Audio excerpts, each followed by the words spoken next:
Shalom, senang lagi berjumpa bersama saudara melalui video yang ada di program Janji Manis. Saya yakin dan percaya video yang ada di program ini memberkati dan menguatkan iman kita. Namun sebelum kita merenungkan firman Tuhan, kita tunduk kepala, kita mau berdoa bersama-sama. Bapa, kami bersyukur buat anugerah-Mu, buat pemeliharaanmu, buat cinta kasih-Mu dalam hidup kami. Kiranya Tuhan selalu menuntun kami berjalan di dalam kehendak-Mu Tuhan. Bawa kami lebih lagi untuk mengerti kehendak-Mu, karena kami percaya ketika kami mengerti kehendak Tuhan, maka kami semakin hari semakin berharga di hadapan Tuhan. Terima kasih Tuhan Yesus. Di dalam nama-Mu kami pertaruhkan pemberitaan firman-Mu. Haleluya. Amin. Saudara yang dikasihi oleh Tuhan Yesus Kristus, kembali saya menyapa saudara dengan sebuah topik adalah hidupku adalah penyembahanku. Jadi saudara, ketika kita berkata hidup kita adalah penyembahan yang berbau harum di hadapan Tuhan, maka kita semakin hari harusnya semakin membangun hubungan yang intim dengan Tuhan. Dan untuk melandasi firman ini, mari kita membaca firman Tuhan yang terdapat dalam Yohanes pasal 4 ayat 23 dan 24, berkata demikian: tetapi saatnya akan datang dan sudah tiba sekarang, bahwa penyembah-penyembah benar akan menyembah Bapa dalam roh dan kebenaran. Sebab Bapa mengkehendaki penyembah-penyembah demikian. Allah itu roh, dan barang siapa menyembah Dia harus menyembahnya dalam roh dan kebenaran. Nah saudara, ada dua kata kerja yang sangat luar biasa di sini, yaitu kita harus menyembah Tuhan di dalam roh dan kebenaran. Jadi kita tidak bisa menyembah Tuhan hanya roh saja. Kita akan menjadi orang yang melupakan kebenaran. Jadi kita harus menyembah Tuhan di dalam roh dan kebenaran. Jadi kalau kita hanya mengandalkan roh tanpa kebenaran, maka kita menjadi orang-orang yang multitafsir, atau kita hanya beranggapan bahwa orang yang bisa masuk surga adalah hanya orang-orang yang bisa berbahasa roh contohnya. Dan kita hanya mengatakan bahwa orang-orang yang menerima karunia-karunia itu bahasa roh. Tapi pada kenyataannya Alkitab tidak pernah memisahkan yang kita baca sesuai landasan yang kita baca, bahwa roh dan kebenaran itu harus bersama-sama. Jadi ketika kita menerima karunia Tuhan, menerima karunia Allah, kita harus berjalan di dalam kebenaran. Karena penyembahan itu sendiri adalah proskuneo, atau hubungan dengan Tuhan. Kita tidak bisa berpisah dari Tuhan. Kita tidak bisa menjauh dari Tuhan. Kita tidak bisa lepas daripada Tuhan. Maka dari itu, ketika kita menyembah Tuhan, ketika hidup kita, katakan bahwa hidup kita adalah hidup di dalam penyembahan, maka tidak ada waktu kita, luang kita untuk berbuat dosa di hadapan Tuhan seharusnya. Maka Alkitab bilang menyembah Tuhan di dalam roh dan kebenaran. Itu yang dikehendaki Tuhan, itu yang dikehendaki Allah. Penyembahan adalah pemberian penghormatan, memberikan penghormatan kepada Tuhan.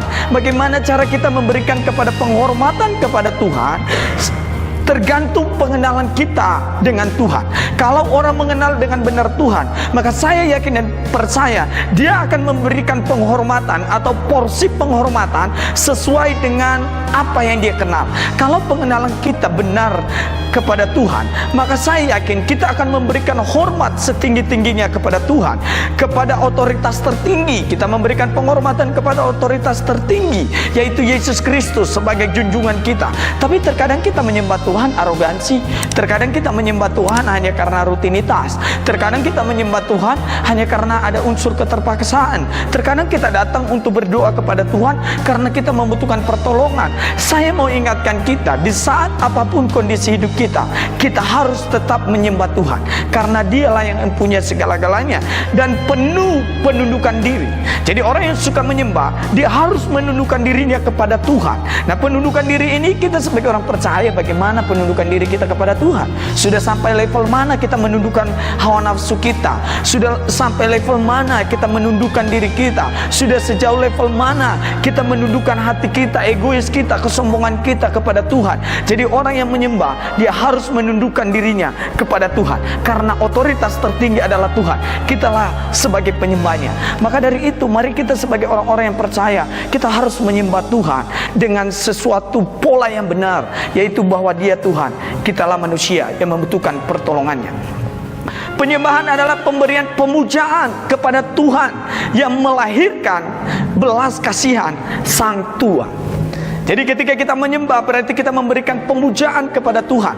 Tetapi kata pemujaan di sini ada juga orang yang memberikan pemujaan kepada dewa-dewa.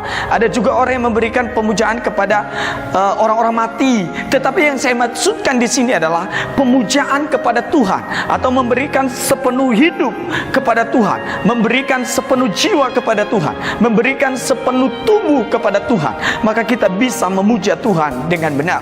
Jadi kita sebagai orang-orang yang percaya, mari kita memuja Tuhan dengan segenap hati kita, segenap jiwa kita, segenap akal budi kita, dan segenap semua yang kita miliki. Kenapa kita harus menyembah? Karena tujuan Tuhan menciptakan saya dan saudara adalah untuk memberikan penyembahan kepada Tuhan. Malaikat saja saudara, ketika mereka berbuat dosa dibuang oleh Tuhan. Tetapi kita karena dicintai oleh Tuhan, dikasihi Tuhan, Dia bertanya, di manakah kamu? Karena kenapa? Karena ada nilai yang lebih luar biasa di dalam diri saudara, yaitu penyembahan. Ketika Yesus juga mengalami pencobaan di padang gurun, Dia ditantang oleh iblis untuk memberikan penyembahan kepada iblis. Betapa pentingnya unsur penyembahan dalam hidup kita sebagai orang percaya. Jangan sampai hal yang penting ini dicuri oleh iblis dari hidup kita. Karena dia bilang kepada Yesus, sembah aku, maka aku berikan kepadamu seisi dunia ini. Aku berikan kepadamu semua apa yang kamu lihat. Bukankah mata kita dibelenggung oleh hal-hal yang lahiriah, tetapi hal-hal yang rohani kita melupakannya. Kita sebagai orang percaya, mari kita suka menyembah Tuhan. Kita harus menyadari diri bahwa kita diciptakan untuk menyembah Tuhan. Hidup kita adalah penyembahan di hadapan Tuhan. Jadi kita sebagai orang percaya, karena kita sudah diselamatkan, jadi sebagai orang yang menyembah, itu adalah salah satu gaya orang yang sudah diselamatkan. Ketika kita menyembah, maka saya yakin dan percaya kita sudah ada di dalam keselamatan ilahi yang diberikan oleh Tuhan Yesus Kristus kepada kita. Penyembahan adalah unsur rasa cinta, kagum dan hormat kepada Tuhan. Ada rasa cinta, ada rasa kagum kepada Tuhan, ada rasa kagum akan cinta Tuhan, ada rasa kagum akan kebaikan Tuhan, ada rasa kagum akan kedaulatan Tuhan, ada rasa kagum akan anugerah Tuhan yang begitu luar biasa dalam hidup kita. Maka sebagai orang percaya, mari kita suka menyembah Tuhan. Maka lahirlah rasa kagum kita kepada karya-karya Tuhan yang luar biasa. Bagaimana kita menyembah Tuhan dengan benar? Yang pertama, kita harus menyembah Tuhan, harus fokus kepada Tuhan. Banyak orang datang ke gereja tidak pernah fokus kepada Tuhan, tetapi terkadang fokus kepada berkat-berkat. Banyak orang yang datang ke gereja hanya fokus untuk disembuhkan, tetapi hatinya tidak pernah disembuhkan, jiwanya tidak pernah disembuhkan, dan dia dibelenggu dengan rasa sakit hati, rasa hal-hal yang tidak enak, rasa hal-hal yang mencekamkan, kecewa dan segala macam. Tetapi orang-orang yang menyembah harus memfokuskan diri kepada Tuhan, karena fokus kita menentukan kita bagaimana kita memberikan rasa hormat kepada Tuhan. Jangan-jangan kita ke gereja, kita suka main HP dan segala macam, tapi kita bilang kita sudah memberikan yang terbaik kepada Tuhan. Fokus kita menentukan bagaimana kita menyembah Tuhan dan menghormati Raja di atas segala raja. Jadi fokus kita itu mempengaruhi penyembahan saudara dan saya. Sangat mempengaruhi. Jadi yang kedua, apa yang harus kita lakukan yaitu menyatukan pikiran dan hati. Jadi seorang penyembah, dia harus menyatukan perasaannya, jiwanya, pikirannya. Untuk apa? Untuk memberikan kemuliaan kepada Raja keagungan, kepada Tuhan Yesus Kristus. Seperti Abraham, dia memfokuskan dirinya untuk memberikan persembahan yang terbaik untuk Tuhan. Dia mempersembahkan apa yang berharga dari hidupnya, anaknya sendiri dia persembahkan. Karena kenapa? Karena dia tahu bahwa Allah adalah pembela. Dia tidak akan pernah meninggalkan orang-orang yang dia kasihi. Maka mari kita berjalan di dalam iman dan penyembahan kita kepada Tuhan. Jangan kendor menyembah Tuhan dalam kondisi apapun. Seperti Rasul Paulus, dia menyembah Tuhan di dalam penjara, dia mengangkat pujian di dalam penjara. Supaya apa? Dia menyatakan kemuliaan Allah. Jadi saudara yang dikasihi Tuhan, jangan pernah meremehkan penyembahan di hadapan Tuhan. Yang berikutnya saudara, yang ketiga, menyembah dengan keagungan. Nah ini yang ketiga, kita harus menyembah Tuhan dengan keagungannya. Kita harus menyembah Sang Raja. Seorang penyembah adalah seorang yang memberikan pengagungan kepada Tuhan dengan memberikan segala pujian yang terbaik. Jadi berikan pujian yang terbaik kepada Tuhan. Ketika kita menyembah, maka harus dibarengi dengan karakter ilahi, harus dibarengi dengan karakter yang hidup di dalam kebenaran. Percuma kita menyembah Tuhan kalau kita tidak hidup di dalam kebenaran. Percuma kita mengalami karunia-karunia rohani tetapi tidak ada kebenaran di dalam kita. Mari kita berjuang untuk terus hidup di dalam roh dan kebenaran. Kita tunduk kepala, kita berdoa. Bapa, kami bersyukur buat firman Tuhan.